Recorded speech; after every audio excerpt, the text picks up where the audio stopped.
session.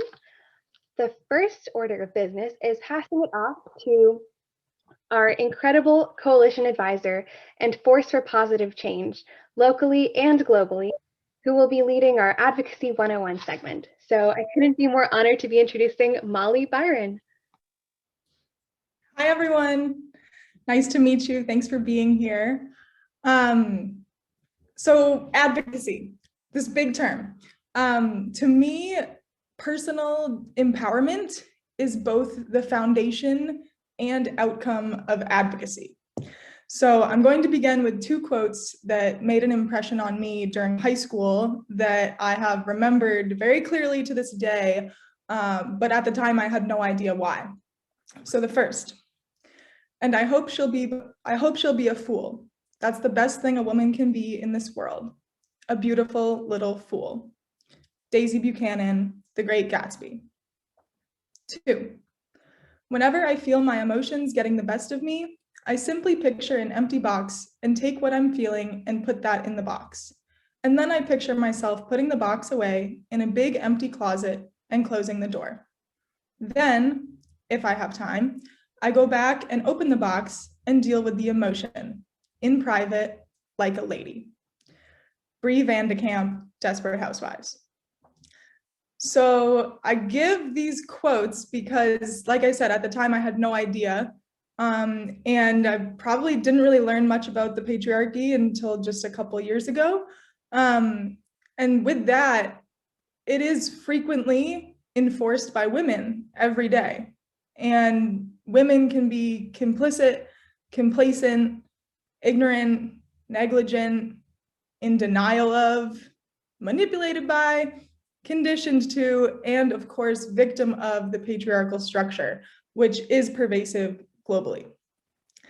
And something that keeps me up at night is that I fear that some women can go their entire lives without being activated, empowered, or self-aware of this dominant world culture we live in and the ways in which it has harmed and will continue to harm us. However, something I love about our present day is that women and girls are empowering each other at a younger age, just like you all here, to be self-aware and assertive of our worth, commanding of respect, and celebrating the diversity in our identities, actions, and perspectives.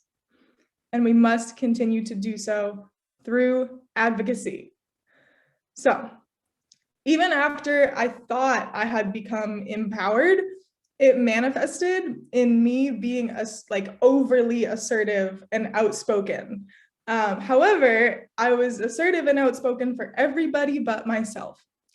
And when it came to me being harmed or something that made me feel unsafe or uncomfortable, I was silent.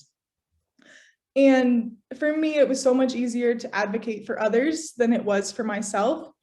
And I think a common theme is thinking that people have it worse and not recognizing that your own struggles are valid and painful too. So something I have been really working on is trying to achieve the confidence and understanding to advocate around sexual assault and sex education. So not helping with this, I was actually abroad for the Me Too movement. So I was detached from the energy I needed. I missed the movement and the moment to learn, reflect, and empower myself on a personal level. So with that, it can take years to understand your own trauma and oppression. And the following components I'm going to give to you are things that have helped me in my advocacy journey and things that have helped me understand the world that I'm living in. I think it's important to note that you may have some negative experiences, but advocacy is your opportunity to do something constructive with them and persevere. So, potential. You can maximize your potential through advocacy. It's not just about what you're capable of achieving tangibly, but it's also in your mindset. And thought processes changing is equally as important. Second, confidence. You can develop so much confidence through advocacy because believing in your own story can be hard, and you must trust yourself enough to share it. Which leads me to my next one, fears. Conquering them, of course. Personally, I love public speaking. It is one of my favorite things to do. However, I recently became involved in the International Union of Socialist Youth in the American Committee, where I only have to participate in Spanish. And so for me, public speaking in Spanish was this whole new bear. And I was so nervous because I had been made fun of before in my journey of learning this language. Obviously, not obviously, but it's not my first language. My first language is English. And I was terrified. And however, when I spoke, I gave a presentation at the end of the conference. I was like the last person to go. I didn't want to go, which is so unusual for me. But it was almost an explosive, supportive moment where I think people recognized that I was overcoming something by doing that, and that I impressed myself just as much as I may have impressed others. Of course, I still made mistakes, but everyone was proud of me, including myself. And so the dynamic between confidence and fear and potential are so strong. However, which leads me to my next point of boundaries. Sometimes you might share something vulnerable or conquer a fear, and it might not be immediately rewarding. And that's when you know where your boundaries are. Being ready to be an advocate takes time, and it's okay to let others lead until you are ready. Which leads me into my final point, which is solidarity. Solidarity and resonating with others is a source of strength and continuous motivation. Solidarity can create a chain reaction of confidence, power, and validity to believe in yourself and your experiences as a result of seeing others who do the same. So on that note, I will leave you with a final quote.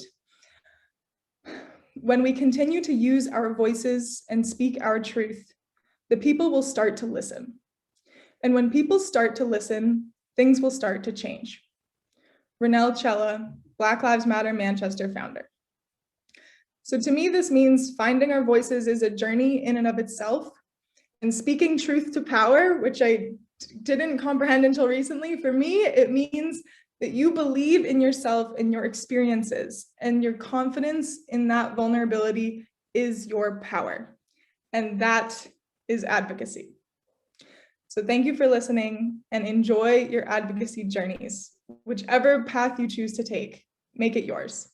Thank you. Thank you so much, Molly. That was so inspiring. And I especially love that point about, solidarity and finding strength in just the fact that, we're all here united today by the fact that we all want to make this world a better and more inclusive place. And I'm so grateful that you're here with us. Our next speaker